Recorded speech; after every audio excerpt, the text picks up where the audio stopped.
important for holding a client, yeah, in the culture of recovery, yeah, and in the culture of recovery, it's going to be like this. Does that make sense? Yeah. Yeah. It's not we all live happily ever after. Yeah. Yeah. It's and so we want to hold people in for a year. Okay. That's the success of it. So our program is 37,000. Yeah. Yeah. Okay. And what that gives you is 21 days residential, yeah, which the medical aid will pay, and then the client must come up with a shortfall. Okay. And so that's the shortfall that the client needs to come up with. What's it, 37 minus 26, so it's 11, 12, whatever, 13 next year. But also, we then have our recovery wellness program at 13,000, which lasts for a year, but which is outpatient. So people can come here from 4 to 6 every day, Monday to Friday, and start their process. Now what that does for people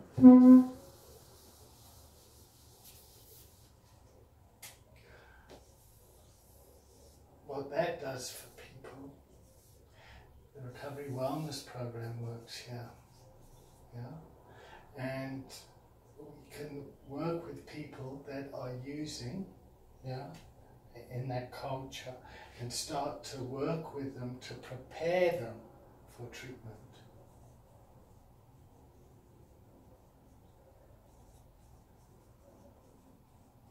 However, some people come here and then avoid treatment altogether. Okay. So, and then we can work with people post-treatment. Okay. Yeah.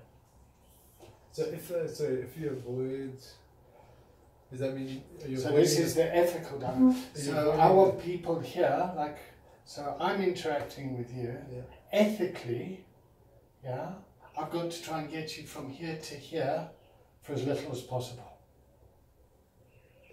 If I was motivated by business, I could start telling you a whole lot of things. Yeah, no, you're sick, mate. You've got illness, you've got a mental illness, you've got this, you've got that. You've got to go check into our facility, and then you've got to go to our aftercare program, and then you've got to go into one of our halfway houses and look. All the research says long-term treatment is good, and you must. And I know you haven't got the money, but I'm sure your family has. Okay. So that treatment, but is that staying? Like, that's the rehab. Is that staying in a facility? This is the facility. Yeah. So this is our 24 beds. Okay. But you can actually interact with people. So what I got to do is to try and get people not to come in here for the beds. Yeah. This is what the big challenge I had. So when the business is doing badly and I wake up in the morning, I think, fuck, must I pray for business? Geez, then I must pray for people to get sick. There's, do you know what I mean? This is the ethical dilemma or the emotional dilemma that sits in the medical industry. Yeah. So how do you deal with it? Banker, it's got to make profits. Yeah. See, that's the part, but that's the $7. That's the $4. Well, the reality is, if you do your job right, then you're saving the $7. Right? Yeah. So the cost this side is -7. This is +4. Yeah. Okay. Well, it's actually -4. Yeah. It's -4, and the difference is +3. Yeah. Still spending money. The trouble is with addiction, people don't want to spend anything, and everyone's got an opinion. How do you get to? How do people come in here and then avoid it? Do people, because aren't they in denial? So I'm in a one-on-one session with you. Yeah. Like you could come to the wellness program, you could see me for a couple of sessions, or you could... I mean, it's like, how many coaching sessions am I going to have with you? Yeah, I also wondered that. No, what is it? So I'm going to, fucking hell, I'm getting like almost $3,000 an hour. That's, fuck, you need more sessions. Yeah. You know, fuck, no, definitely. Yeah. Yeah. You need at least 90. Yeah. Do you know what I mean? Yeah. It's like, and I'm not like that. I was like, let's engage, let's, you know, let's get you moving. Yeah. Let's, like you're coming here today for me, you know. Yeah. There's no, I know it's going to be beneficial for you, but yeah. So I don't know, and I mean these are all the kind of ethical, yeah. But for you to come in and avoid the treatment, do you have a diagnosis there? Is there? So when people come in, they need to be assessed. So there's an assessment. There's a multidisciplinary team. There's a whole process around it. Doesn't that help with some of the ethical? Yeah. But that's down here. So the assessment is happening. Yeah. When people come in for treatment, but if you're on the recovery wellness program, are you assessed or not? Yeah, you are assessed. Well, but is that your job? That's telling someone what they need is very different around offering someone support around what they think they need. Yeah. Does that make? Yeah. Which is kind of what I'm experiencing now. Yeah, I'm given the support around some things in my life. Yeah. Yeah. Well, you need to do this, and then I think let's do this. Let's do this personality test, and let's do these. Because the other way around is kind of bottom up. It's me. It's yeah. The patient coming to it's. So what do you want? It's voluntary almost. Do you think you've got a drug problem? No. Correct. Okay. So you're in denial. Yeah. You need to come into a hospital. Yeah. Have you taken drugs before? Yeah. Are you like? So there are a whole lot of ways of gaslighting people to get them to believe that they're sick. Yeah.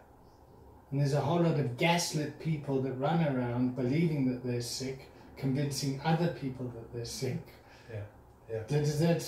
You know, these are the type of cultures and environments we engage in. Yeah. Look at children and Ritalin. Yeah. And being medicated at school. Yeah. You know, that's like, so let's not change the school environment. Let's give the kids drugs to treat the symptoms that are being displayed because they don't like the environment that they're in. Yeah. So tough. Huh? And we're doing this to our fucking kids. Yeah. Of course it's happening to the adults. Yeah. But I can see all of it now, just to get people to... I know you can see it. I want to know what you feel, how you feel about it, being an analyst. An analyst, not a personal... Yeah, a healthcare analyst. Yeah. I'm just really curious around... Yeah. It's just the measuring of it. So it's about to... So how do you measure what? Success? That +3. So I'm just trying to think of myself. So I'm analysing. Yeah, I want $1 million from you. Some sort of company. Yeah. What they'd be saying, if I just think of all the behavioural health companies I've seen in the States who they don't package it up like this, but I know what they're offering is recovery and that kind of stuff. So what do they do? They tell you that it's the trend is for more behavioural treatment. Which I can see all of that because, like I said, there's more people and more loonies running around, but I think it's a great model. Just got to spend time on measuring that, or emphasizing that plus 3 for me. So how the training works, yeah? So you understand the world, yeah? Yeah. So does that help you in terms of your take-up? Well, I mean, I'm kind of converted already. Yeah. So, like, I mean, I know it all. My challenge is convincing people. So I spend my time running around saying, yeah, see, I told you so, I told you so. Yeah.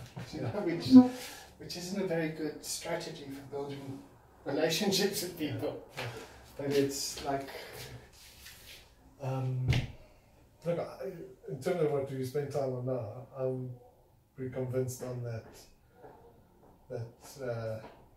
exactly how you drew it. I think that drawing of treatment and helping people avoiding, and just in terms of what you said, Because so, initially my impression is when you started taking me around outside, it's like, okay, well, so 26 beds, okay, well, is it full all the time? All that stuff, yeah. So now this is a lot further reaching, I guess, in terms of if I had to put money down, I'm more convinced now, because, like you say, in this facility... Well, you've seen it, so this facility... you're talking about training 300 people and saving money for the system. Yeah, I mean, I get it. It makes sense to me. Good, okay. As someone who wants to see returns, you just have to emphasise that net saving, I think. So... But conceptually... So from a business coaching, like how do you measure the return on the investment from my engagement with you? Yeah. Yeah? I don't know. Okay, well I'll tell you. Yeah. Okay. So, other than quantitative, saying, I feel better, I've pieced a few things together, I'm more equipped to... And maybe your bosses go, well, okay, well, you're still here for longer, and that's the part I don't really... I'm grateful for the opportunity, but If it is your own money, you wouldn't do it. Yeah, good question. Yeah. Well, it's a barrier, definitely, because you probably think, oh well, I'm a mechanic and I'm handling stuff. Well, it's the same with people when they got a medical aid. I'm paying for medical aid. Oh fuck, my back. I better get my. Yeah. When you haven't got a medical aid, all of a sudden, oh, no, my back's fine, don't worry about it.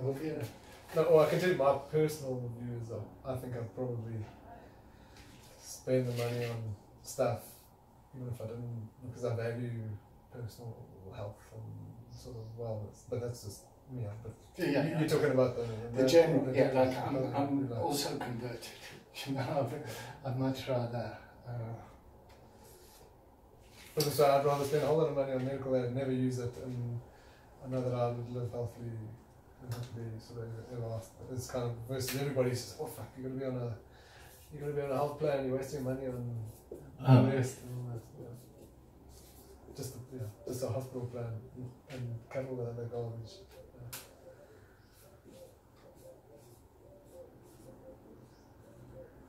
Okay, so what's your cost to company, say? Say a bar. Yeah? Okay. And you have a role to fill. Yeah? Yeah. And they pay me, say, what, 30k, 20k to engage with you. Yeah? So it costs them 20k to me. Yeah? What percentage is 20k of your salary? Of a bar. What's that? That's 0.2%? 10% is 100, yeah. Yeah, that's 2%. It's 20k, 2% of the... Sorry, maths is avoiding me. Maths is avoiding me. Yeah, it's 2%. 100 is 10% and then... So 20 must be 2%. Yeah, 2%. So 2% of your cost to company. Great. Huh? Yeah. Okay. And then if that's how you show up, Monday to Friday. Yeah? In your workplace. And you interact with your teams. Yeah? And say the cost to company for all your teams was, I don't know, add another 3 million. Yeah. Yeah? Yeah. Okay. And the way that you show up, so if we teach you kind of like integrity, accountability, explore how you show up and interact with these people, and there's an improvement there of 1%, like your engagement is Craig's 1% nicer. You know? He's taken he's actually thinking about how he shows up as a white man in the organization and how his whiteness might impact his colleagues. Yeah? Yeah. And you know, he actually just looks at people in the eyes and says, good morning to you now. Yeah. Yeah. And that it actually kind of creates a smile in the team. Yeah. And it's like, oh, that's where yeah, pretty small price to play. Well, it's fuck all. Yeah. But if you look at it like, oh my God, you know, $3 grand an hour. And it's not $3 grand an hour because I go off, yeah, I interact with you face to face for 1 hour, but at night I'm fucking thinking about you, trying to justify $3 grand an hour. Yeah. Yeah. Do you know what I mean? Okay. So with the same scenario, you take this person and you get them to take responsibility for their addictive behavior. Yeah. Their antisocial behavior and how it's impacting the family and everyone else. And then these kids, they go off to school, yeah, and they start fucking rolling with the other kids because dad's at home's got a problem. Yeah. But how do you measure that? And this kid that's getting bullied turns out to be your son. That you're not being able to see because you're stuck at work. Trying to create the money to pay for the medical aid. Yeah. So systemically it gets very fucking expensive. Am I making sense? Yeah. The only part that's missing is the addictive personality. His cost to company is the same as... Okay. His hypothetical... Because if you don't have a cost to company... So here's a cost in company. Right? Or here's a model that we teach. What I'm saying is if you don't have that base of cost to company, that makes something bigger or smaller. If you, that million... How do ICAS or those people work out to be an EAP provider? I don't know. All I know is they were useless. At the company level. Thank you. Thank you. Boy, Shaka bumped me. Okay, good. That's the first person that's spoken the truth. Okay? Oh, I get excited now. You want to tell me why they were useless? Huh? No, I know why they were useless. Okay. Culture of addiction, culture of recovery. Right? Treatment, wellness. Yeah, and then here we have corporate. Yeah? And corporate have a whole lot of employees that come into work every day. Yeah? And this guy here is a drinker, yeah? And he works in IT, and on a Monday morning he doesn't come to work. Friday he's always babalas. And it impacts the rest of the team. Yeah? So he's got his manager here that can see you're fucking up, but you haven't got the skills to confront him and say, oi, the way you're behaving isn't okay. So what he does is he goes to HR. And he says, HR, please sort this out. This person's, what are we going to do about it? Oh, well, we can't fire him because industrial relations and, you know, human right and all this stuff. But what we do is we outsource this stuff to a service provider called ICAS in this case. Yeah, to an EAP, let's just put it. And what is EAP for again? Employee Assistance Program. Great. So how are you going to assist? Okay, so let's give him a pamphlet saying he can phone this number, 0800 go fuck yourself, and any emotional challenges he has, he needs.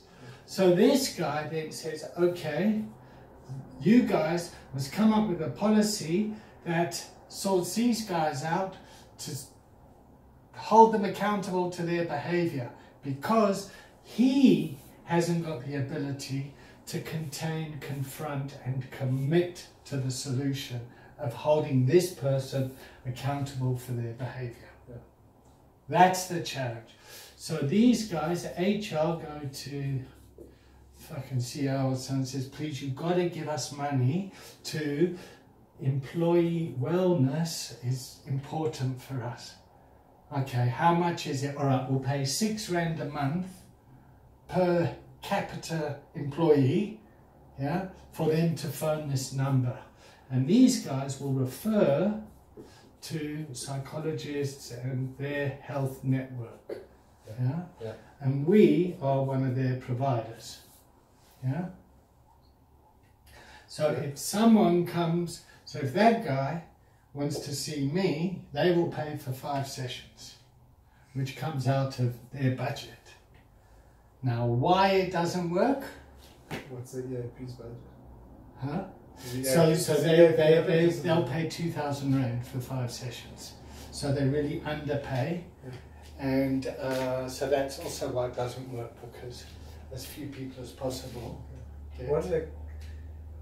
So all of this.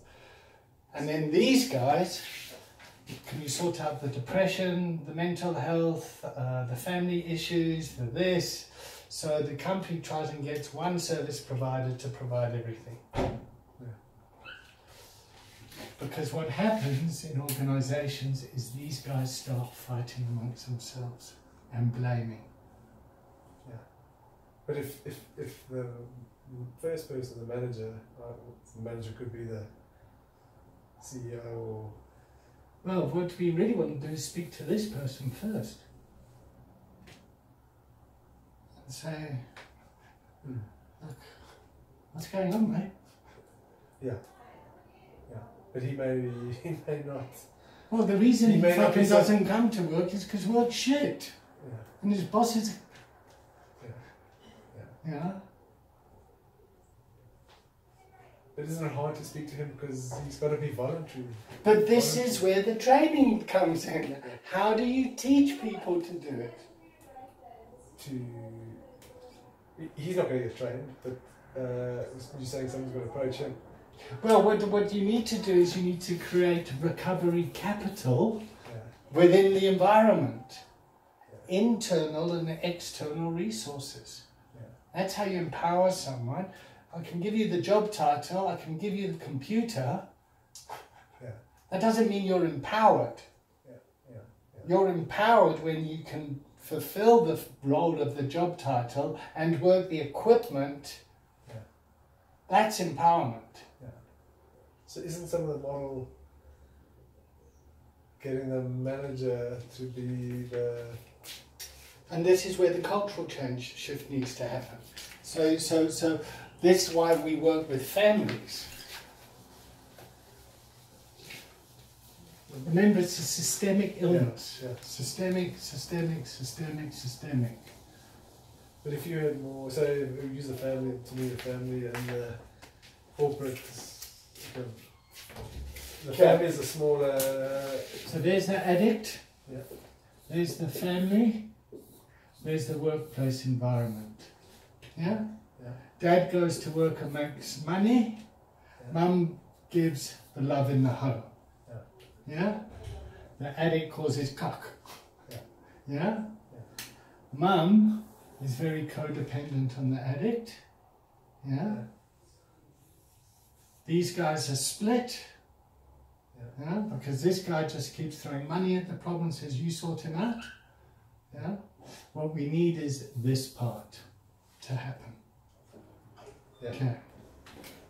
So the recovery coach sits right here in the center and tries to understand the system. Okay. So this person uses, where do they get the money from? Often they get the money from Mum. When you stop giving the money, this person goes into crisis. When they go into crisis, they then behave in a way that gets desperate. Yeah? These people preventing the desperation from happening keeps the system stuck. Does that make sense? So I'll give you an example.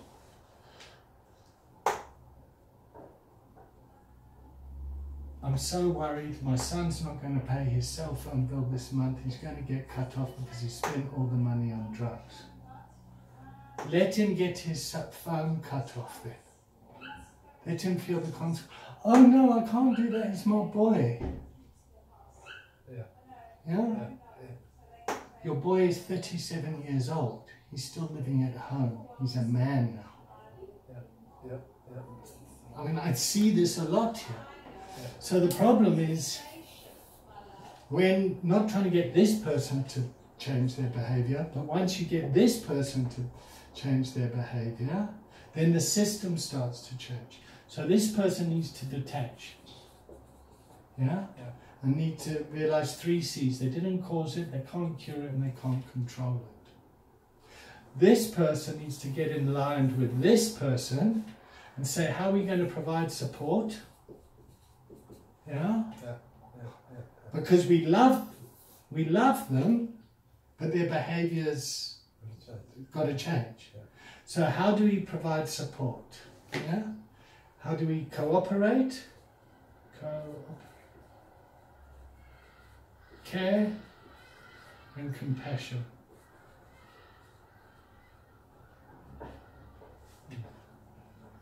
Easier said than done. Of course it's easier said than done, because these guys are so fucking angry.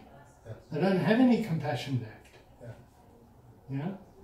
And then on this side of the continuum, and this is where the big problem is in the workplace, is the workplace doesn't know how to confront this type of behavior. You know? The workplace doesn't know how to contain, confront, wouldn't the workplace be and commit better if the workplace had a whole lot of undercover recovery coaches in the form of well, this is what I'm trying to do. managers that are equipped? Well, this is really what the training opportunity is. But now to go and train people and tell them how this training would be beneficial, people go, oh no, I don't need to, we haven't got a drug problem here. That's so when I do corporate workshops or wellness days or things, people go, well, I'm not going to that table because they're going to think I've got a problem. Yeah? Who says that they don't have a problem? Is it the everyone says leadership, or is it leadership like SAB? What does SAB do with alcoholism in the workplace? Or what do they do? Well, they feel very uncomfortable. They provide very good service. They have clear substance abuse policies around alcohol treatment. But they keep alcohol treatment very separate from drug treatment. Okay. Yeah, because they see that drugs is a problem. But we promote responsible drinking. Yeah. Drugs are bad. Oh yeah, that's bad. I mean, our product's not that. Yeah. You know? Yeah. And of course people are going to use alcohol to socialise, to communicate, it's a lubrication tool of business. And it is. But they could, at work there could be addiction to Facebook and pornography. Yeah. Whatever. Facebook, pornography, whatever else. So to change a culture of addiction in the workplace, which is blame and shame and justification, lying, to use a model like this can shift culture. Yeah. Do you think people are addicted to racism? Addicted to racism. Well, it comes back to your behaviour. People just adopt this. Carry on the same stuff in spite of the consequences. There must be people that are just fucking, let's just moan about Zoomer all the time. Yeah. Let's just fucking moan. Yeah. What are we going to do? We're going to moan. What should we talk about? I don't know, let's moan. Yeah. No, so on that broad definition of addiction, there must be a lot of it out there. Yeah. Thank you. Well, this is what I'm seeing. And then the world doesn't see it because they have they think addiction's the wave. I'm saying it's the ocean. I get it. And it was like, oh, look at the wave! Yeah. Guys, you're missing the ocean. Yeah. Yeah. So, I mean, it could be a lot of things. I mean, exercise, whatever. Thank you. Thank you. Work, yeah. Okay. But do the corporates not, sorry, I'm just relating to my experience. Yeah, no, great. Do the corporates not just have the ICA as kind of... It's window dressing, bro. Exactly. So they've... It's window dressing. They kind of say, well, we do our bit for employing healthcare and mental wellness. Throwing money at the problem is one way of doing it. It's like driving past the beggar and putting money in is how much we're putting in. Let's budget how much we're putting in. But we know it's not really going to help. Yeah. But fuck, at least we feel like we're doing something. You know, corporates should really be using employee wellness as part of their strategy. Yeah. They should really think, fuck, you know what? In 5 years' time, the business is going to look like this. We better start working with our, you know, the emotional capital of our workforce. Yeah. Who's got to be convinced there? Well, like, how do people get convinced? Pain. Yeah. So unless you've got a CEO or a top, well, I don't know if this is right, but if you've got a top management who's been close to something of addiction, they're more likely to drive something than somebody who hasn't. The problem is always here. Middle management. These guys will buy in. These guys will buy in. These guys resist. And the reason they resist is they're not included as part of the strategy.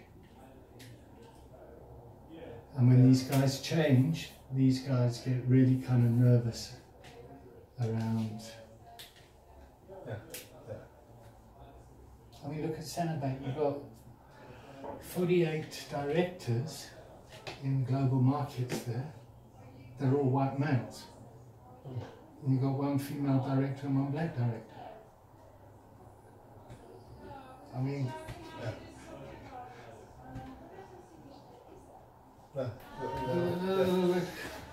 what am I? So if I go in there and I coach this, you know, this one female director there, and I say, shit, your environment is fucking shit. You have